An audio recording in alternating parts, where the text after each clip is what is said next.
শইকীয়াস্তৰত ৰোগীৰ ভিৰ চিকিৎসক নাৰ্ছ কৰ্মচাৰীকে ধৰি লোকে নধৰা হৈছে শইকীয়াস্তৰ গজাল নট বলটো তিৰপালৰ লগতে ৰাখিছে বেজি ঔষধো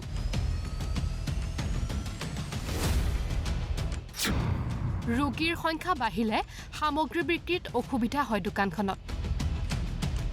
এইখন এখন হাৰ্ডৱেৰ দোকান নাম শইকীয়া ডিজিটেল কম্পিউটাৰ এইখন দোকানতে চলি আছে এটা চৰকাৰী স্বাস্থ্য উপকেন্দ্ৰ নাম আয়ুষ্মান আৰোগ্য মন্দিৰ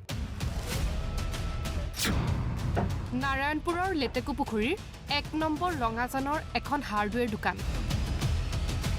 দৰাচলতে ৰঙাজান লেটেকুপুখুৰী আয়ুষ্মান আৰোগ্য মন্দিৰ নামৰ চৰকাৰী স্বাস্থ্য উপকেন্দ্ৰটোৰ ৰুগ্নপা অৱস্থাৰ ফলত মেৰামতিৰ দায়িত্ব দিয়া হৈছিল এজন ঠিকাদাৰক এমাহৰ ভিতৰত সম্পন্ন হ'বলগীয়া স্বাস্থ্য কেন্দ্ৰৰ মেৰামতি সম্পূৰ্ণ নহল ২-৩ মাহেও ফলত ৮ গৰাকী নাৰ্ছ কৰ্মচাৰী সহিতে একেলগে চলিছে হাৰ্ডৱেৰ দোকান আৰু স্বাস্থ্য কেন্দ্ৰ এতিয়া আমি ইয়াতে প্ৰায় ৩-৪ মাহ মানেই হ'ল আমাক তেওঁলোকে ১৫ দিন বা এমাহৰ ভিতৰতে উলিয়াই দিম বুলি কৈছিলে উলিয়াই নিদিলে বাৰু এতিয়া মানে আমাৰ মানে অসুবিধাখিনিয়ে আৰু এতিয়া আমাৰ 11 জুনৰ পৰা আমাৰ BCG কেম্প আৰম্ভ হৈ আছে যিকেইটা কেম্প মানে আমি চাব চেণ্টাৰত আমাৰ হৈছে সেইকেইটা কেম্প মানে আমি দোকান ঘৰতে কৰিবলগীয়া হৈছে আৰু যিখিনি বাহিৰত হয় বাহিৰততো আমাৰ ইমান অসুবিধা নাইকিয়া অংগনাবাদী চেণ্টাৰ আছে আমি অংগনাবাদী চেণ্টাৰতে কৰোঁ কিন্তু চাব চেণ্টাৰত হোৱা কেম্পকেইটাৰ কাৰণেও অসুবিধা হৈছে আৰু প্ৰত্যেক আজি 3 মাহ দিনা আমাৰ যথেষ্টখিনি অসুবিধাৰ মানে আমি সন্মুখীন হ'বলগীয়া হৈছে সকলোৱে মানে আমাৰ গোটেই ষ্টাফখিনিয়ে হৈছে আৰু লগতে মানে যিখিনি মানে আমাৰ ৰোগীয়ে আহে মানুহখিনি মানে যিখিনি বেনিফিচিয়াৰী আহে আমাৰ ওচৰলৈ সেইখিনিৰ কাৰণে মানে প্ৰেছাৰ চোৱা চুগাৰ চোৱা এনেকৈ NCT কিছুমান কামবিলাকো আমাৰ হোৱা নাইকিয়া তেনেকৈ অসুবিধা পাই আছোঁ যিখিনি পাৰোঁ মানে আমি কষ্ট মষ্ট কৰি আছোঁ আৰু এতিয়া আমাৰ উপায়ো নাইকিয়া হৈছে চাব চেণ্টাৰটো যিহেতুকে আমাৰ সোনকালে তেওঁলোকে উলিয়াইও দিয়া নাই এতিয়ালৈকে তাকে মই ঠিকাদাৰৰ ওচৰত এটাই আহ্বান অনুৰোধ জনাইছোঁ তেওঁলোকে যাতে সোনকালে যাতে আমাক চাব চেণ্টাৰটো যাতে উলিয়াই দিয়ে ৰোগী বাঢ়িলে দোকানৰ গ্ৰাহকৰ অসুবিধা আৰু গ্ৰাহক বেছি হ'লে অপেক্ষা কৰিব লগা হয় ৰোগীয়ে এতিয়া মাহ ধৰি সৰু এখন হাৰ্ডৱেৰ দোকানত এনেদৰেই চলি আছে এটা চৰকাৰী উপস্বাস্থ্য কেন্দ্ৰ ভুক্তভোগী ৰাইজৰ দাবী শীঘ্ৰে ৰাইজক এই জমৰ যাতনাৰ পৰা মুক্তি দি স্বাস্থ্য কেন্দ্ৰটোৰ মেৰামতি সম্পূৰ্ণ কৰাৰ লগতে এজন চিকিৎসক নিযুক্তিৰ ব্যৱস্থা কৰক বিভাগীয় কৰ্তৃপক্ষই নাৰায়ণপুৰৰ পৰা চন্দন শইকীয়াৰ সহযোগত নিউজ ডেস্ক ঈশান নিউজ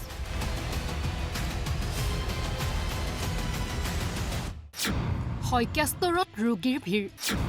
চিকিৎসক নাৰ্ছ কৰ্মচাৰীকে ধৰি লোকে নধৰা হৈছে শইকীয়াস্তৰ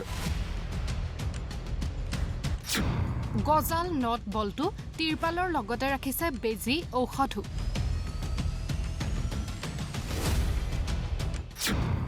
ৰোগীৰ সংখ্যা বাঢ়িলে সামগ্ৰী বিক্ৰীত অসুবিধা হয় দোকানখনত এইখন এখন হাৰ্ডৱেৰ দোকান নাম শইকীয়া ডিজিটেল কম্পিউটাৰ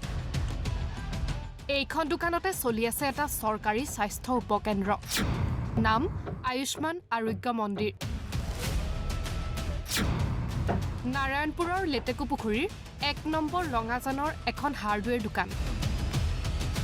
দৰাচলতে ৰঙাজান লেটেকুপুখুৰী আয়ুষ্মান আৰোগ্য মন্দিৰ নামৰ চৰকাৰী স্বাস্থ্য উপকেন্দ্ৰটোৰ ৰুগ্নপা অৱস্থাৰ ফলত মেৰামতিৰ দায়িত্ব দিয়া হৈছিল এজন ঠিকাদাৰক এমাহৰ ভিতৰত সম্পন্ন হ'বলগীয়া স্বাস্থ্য কেন্দ্ৰৰ মেৰামতি সম্পূৰ্ণ নহল ২-৩ মাহেও ফলত ৮ গৰাকী নাৰ্ছ কৰ্মচাৰী সহিতে একেলগে চলিছে হাৰ্ডৱেৰ দোকান আৰু স্বাস্থ্য কেন্দ্ৰ এতিয়া আমি ইয়াতে প্ৰায় ৩-৪ মাহ মানেই হ'ল আমাক তেওঁলোকে ১৫ দিন বা এমাহৰ ভিতৰতে উলিয়াই দিম বুলি কৈছিলে উলিয়াই নিদিলে বাৰু এতিয়া মানে আমাৰ মানে অসুবিধাখিনিয়ে আৰু এতিয়া আমাৰ 11 জুনৰ পৰা আমাৰ BCG কেম্প আৰম্ভ হৈ আছে যিকেইটা কেম্প মানে আমি চাব চেণ্টাৰত আমাৰ হৈছে সেইকেইটা কেম্প মানে আমি দোকান ঘৰতে কৰিবলগীয়া হৈছে আৰু যিখিনি বাহিৰত হয় বাহিৰততো আমাৰ ইমান অসুবিধা নাইকিয়া অংগনাবাদী চেণ্টাৰ আছে আমি অংগনাবাদী চেণ্টাৰতে কৰোঁ কিন্তু চাব চেণ্টাৰত হোৱা কেম্পকেইটাৰ কাৰণেও অসুবিধা হৈছে আৰু প্ৰত্যেক আজি 3 মাহ দিনা আমাৰ যথেষ্টখিনি অসুবিধাৰ মানে আমি সন্মুখীন হ'বলগীয়া হৈছে সকলোৱে মানে আমাৰ গোটেই ষ্টাফখিনিয়ে হৈছে আৰু লগতে মানে যিখিনি মানে আমাৰ ৰোগীয়ে আহে মানুহখিনি মানে যিখিনি বেনিফিচিয়াৰী আহে আমাৰ ওচৰলৈ সেইখিনিৰ কাৰণে মানে প্ৰেছাৰ চোৱা চুগাৰ চোৱা এনেকৈ NCT কিছুমান কামবিলাকো আমাৰ হোৱা নাইকিয়া তেনেকৈ অসুবিধা পাই আছোঁ যিখিনি পাৰোঁ মানে আমি কষ্ট মষ্ট কৰি আছোঁ আৰু এতিয়া আমাৰ উপায়ো নাইকিয়া হৈছে চাব চেণ্টাৰটো যিহেতুকে আমাৰ সোনকালে তেওঁলোকে উলিয়াইও দিয়া নাই এতিয়ালৈকে তাকে মই ঠিকাদাৰৰ ওচৰত এটাই আহ্বান অনুৰোধ জনাইছোঁ তেওঁলোকে যাতে সোনকালে যাতে আমাক চাব চেণ্টাৰটো যাতে উলিয়াই দিয়ে। ৰোগী বাঢ়িলে দোকানৰ গ্ৰাহকৰ অসুবিধা আৰু গ্ৰাহক বেছি হ'লে অপেক্ষা কৰিব লগা হয় ৰোগীয়ে। এতিয়া মাহ ধৰি সৰু এখন হাৰ্ডৱেৰ দোকানত এনেদৰেই চলি আছে এটা চৰকাৰী উপস্বাস্থ্য কেন্দ্ৰ। ভুক্তভোগী ৰাইজৰ দাবী শীঘ্ৰে ৰাইজক এই জমৰ যাতনাৰ পৰা মুক্তি দি স্বাস্থ্যকেন্দ্ৰটোৰ মেৰামতি সম্পূৰ্ণ কৰাৰ লগতে এজন চিকিৎসক নিযুক্তিৰ ব্যৱস্থা কৰক বিভাগীয় কৰ্তৃপক্ষই। নাৰায়ণপুৰৰ পৰা চন্দন শইকীয়াৰ সহযোগত নিউজ ডেস্ক, ঈশান নিউজ।